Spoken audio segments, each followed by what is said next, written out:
Ibu-ibu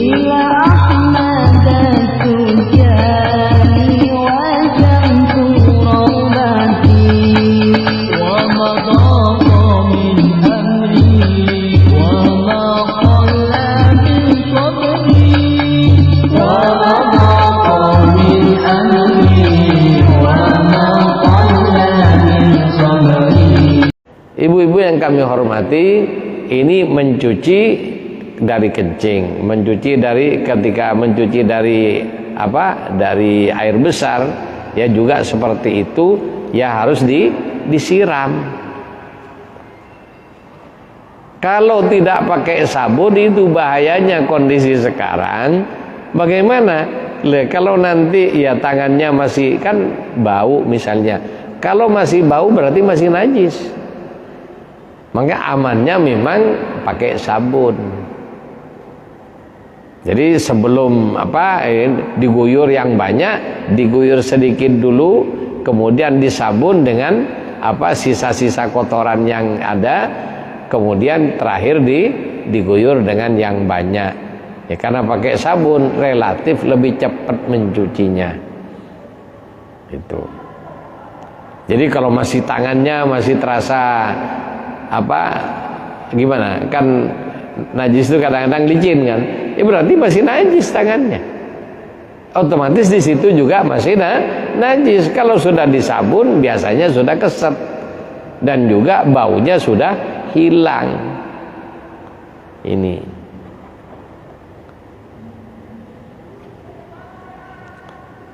baik ibu-ibu yang kami hormati, jadi itulah cara mencuci kencing dan juga bersuci dari air besar yang benar. Itu.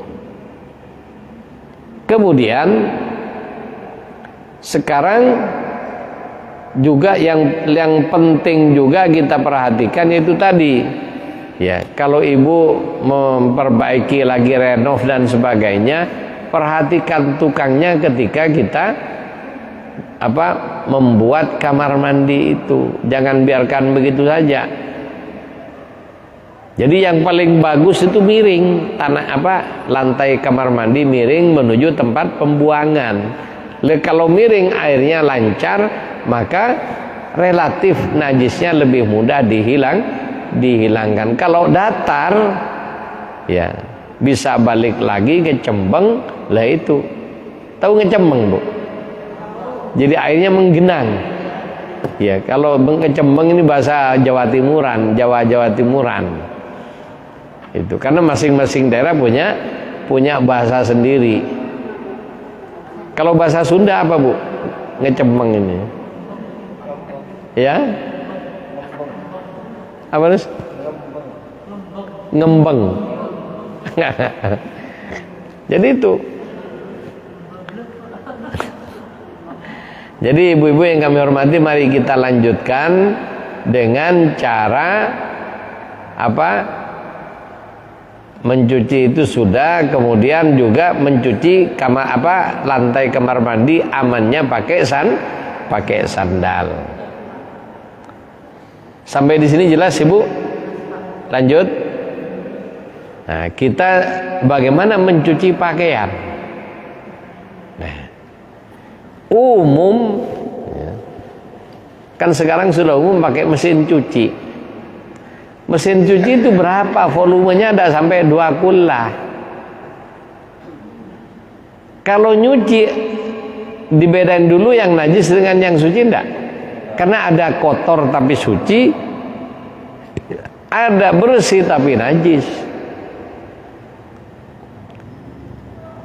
Jadi karena ada membersihkan pakaian, jadi pakaian kotor dibersihkan. Kalau mencuci dari najis. Umum kalau tidak pakai mesin cuci, dari timba pertama direndam, kasih sabun, setelah itu dikucek, diperes, dicelupkan ke timba kedua. Betul apa tidak? Kemudian diperes lagi, celup ke timba ketiga dan keempat, langsung dijemur. Jadi seperti ini bukan mencuci, membersihkan. Mencuci entar dulu ini sudah rata najisnya. Kan ada pakaian najis dengan pakaian suci dijadiin satu kan. Otomatis airnya hanya segitu, maka ratalah najis itu pada semuanya. Di sabun, sabun-sabunnya najis. Setelah itu diperes masih najis, masukin ke timba kedua yang karena sedikit hukumnya najis. Masuk ketiga, keempat karena airnya sedikit juga najis. Terus bagaimana amannya? Ya. Jadi amannya terakhir itu ibu-ibu ya, jangan dicelup ke timba. Terakhir itu timbanya dicuci dulu. Kemudian diletakkan di tempat yang tinggi yang tidak mungkin kecipratan air dari bawah. Jadi dicuci, bawahnya dicuci, dalamnya dicuci. Kemudian baju atau pakaian yang sudah bening tadi, sudah bersih tadi, maka digirah pakai satu persatu pakai keran.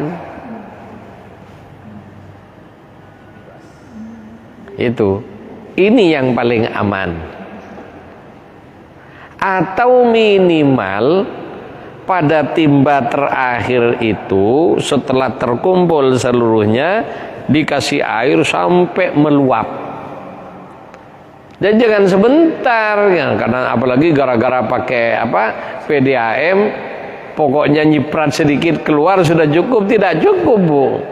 Kenapa? Hukum air mengalir harus ditegakkan. Jadi masuk dalam timba, tapi timbanya itu digrojok terus sampai ngalir. Kalau ngalir ini secara hukum najisnya itu di bawah air mengalir. Jadi air mengalir seperti dari keran itu walaupun kecil tapi ngalir itu mensucikan. Di bak gede tapi tidak sampai 2 kullah, walaupun banyak tidak mensucikan, malah najis juga. Terus bagaimana kalau masih pakai mesin cuci? Ya, terakhir kan sudah tinggal diperas. Ya. Kemudian ya itu tadi, ambil sebelum masuk ke pengering. Pengeringnya juga kalau habis dipakai orang lain dicuci dulu pengeringnya sehingga suci. Kemudian satu persatu digirah ke keran tadi, masukkan ke pengering, aman, suci. Itu ya termasuk juga kalau tempat jemuran umum, ya kan orang tidak semua mencucinya sesuai dengan kaidah fikih. Nah ini yang repot. Terus bagaimana? Ya cuci dulu. Kalau misalnya kalau di kampung kan pakai kawat, memang saya dianggap rewel dulu. Tapi demi sahnya sholat kita dan ibadah kita yang lain. Ini. Jadi bahas kayak gini ini tidak menarik, Bu. Tapi akhirnya banyak pengajian yang dibahas yang bikin ketawa, pulang enggak bawa ilmu apa-apa. Wudu aja belum benar. Kan payah kalau gitu. Itu. Jadi masalah mencuci pakaian seperti itu. Jadi apapun pakaiannya seperti itulah caranya, mau gede maupun yang kecil seperti itu caranya. Amannya terakhir digirah atau dibilas pakai air keran, aman. Otomatis lengannya dicuci dulu, karena habis nyuci kan kecipratan macam-macam, cuci lengannya, cuci timba penampungannya, depan belakang. Kenapa? Ya nanti akan dibawa keluar. Jadi jangan diletakkan di tempat yang tinggi yang tidak mungkin air dari bawah nyiprat ke situ. Itu. Ini cara mencuci pakaian. Kemudian bagaimana cara mencuci lantai? Ini lebih sulit lagi, Bu. Bagaimana cara mencuci karpet? Ya, karena berat lebih sulit lagi. Itu. Makanya kalau saya tidak benar-benar tidak terpaksa, ya, saya tidak pernah mencuci ke laundry. Kenapa? Ya nggak tahu gimana cara nyucinya, kita nggak tahu kan. Itu. Jadi ya apalagi orang lain dan juga tidak pernah ngaji, ya nyuci yang penting bersih. Lah ingat, bersih belum tentu suci. Barang yang suci bisa jadi lagi kotor. Ya contohnya baju kita kena kotoran yang tidak suci, yang tidak najis. Kotor tapi suci. Baju kita suci tapi kena air najis. Airnya bening tapi najis. Ya najis. Itu. Jadi standarnya bukan bersih. Standarnya bukan harum. Itu. Ya kalau mau dikasih pengharum terakhir. Kan gitu. Jadi inilah ibu-ibu yang kami hormati, masalah bersuci ini sangat-sangat penting. Kemudian bagaimana kalau mencuci lantai? Misalnya rumah kita, kalau di kampung ada ayam masuk nelek di ruang tamu. Bagaimana caranya? Kalau dekat dengan pintu, jadi buang dulu, ambil teleknya, kemudian dikorek sampai kering. Setelah itu disapu pakai air terakhir dan langsung didorong air ini keluar. Itu sudah cukup seperti itu. Bagaimana kalau kayak ini di tengah masjid? Nah ini kenapa kok masjid perlu ditutup? Agar supaya tidak ada hewan masuk dan bawa najis. Jadi misalnya di tengah-tengah ini ada, ya kalau di kampung kan kadang-kadang terbuka pintunya, oblang-oblang tidak dikasih pintu, kadang-kadang ada hewan masuk, ayam contohnya, nelek di tengah-tengah masjid. Bagaimana cara mencucinya? Maka buang dulu najisnya. Kemudian dikasih air dikit sama sabun, kemudian dibersihkan sampai berkali-kali sampai sudah tidak ada bau najis, tidak ada warna najis, dan dipegang begini sudah tidak ada licin-licinnya bekas najis. Jadi bau, warna dan rasa sudah tidak ada. Biarkan dulu. Ya, karena airnya sedikit berarti ini tadi masih najis kan, cuma sudah bersih. Ya, najis itu ada ainiyah, ada hukmiyah. Jadi ada najis aini, bendanya terlihat. Seperti telai ayam itu najis ainiyah. Caranya bagaimana? Harus hilang. Ada hukmiyah. Contohnya sarung kena ompolnya anak kecil, punya anak kecil ngompol, kena sarung kita. Habis gitu karena bepergian diletakkan gitu saja, seminggu balik belum dicuci dan sudah tidak ada bau, tidak ada apa-apa. Apakah hilang najisnya? Tidak. Namanya najis hukmiyah. Najis secara hukum. Jadi ada ainiyah, najis, ada benda najisnya. Jadi misalnya kalau sarung yang kena telek dan teleknya itu masih ada bekasnya, ini namanya najis ainiyah. Najis yang terlihat barang najisnya. Ya.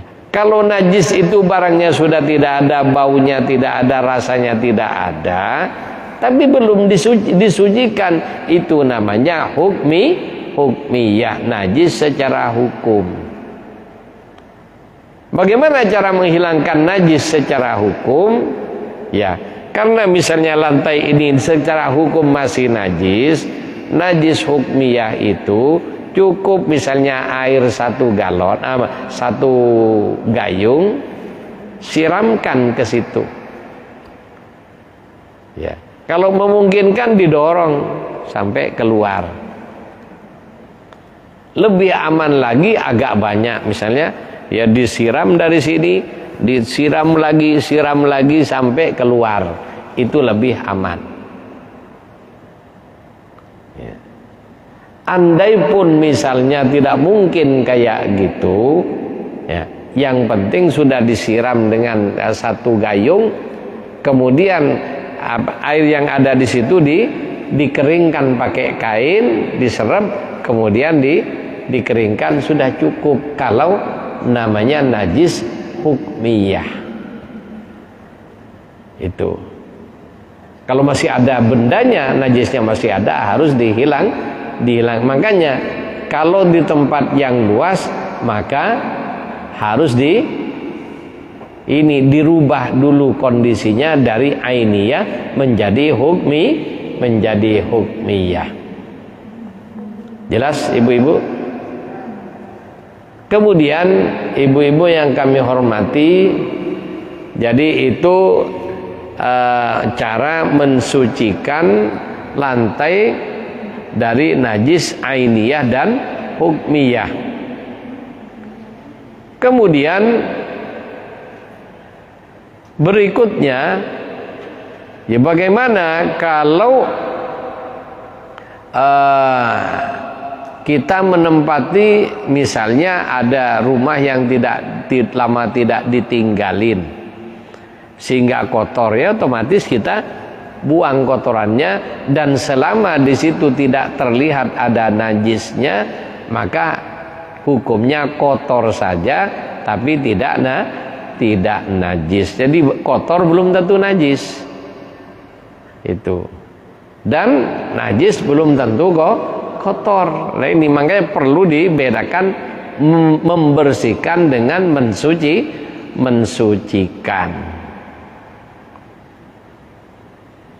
Jadi membersihkan lantai sudah, membersihkan pakaian sudah, membersihkan badan sudah. Ini sangat penting ibu-ibu. Nah, kemudian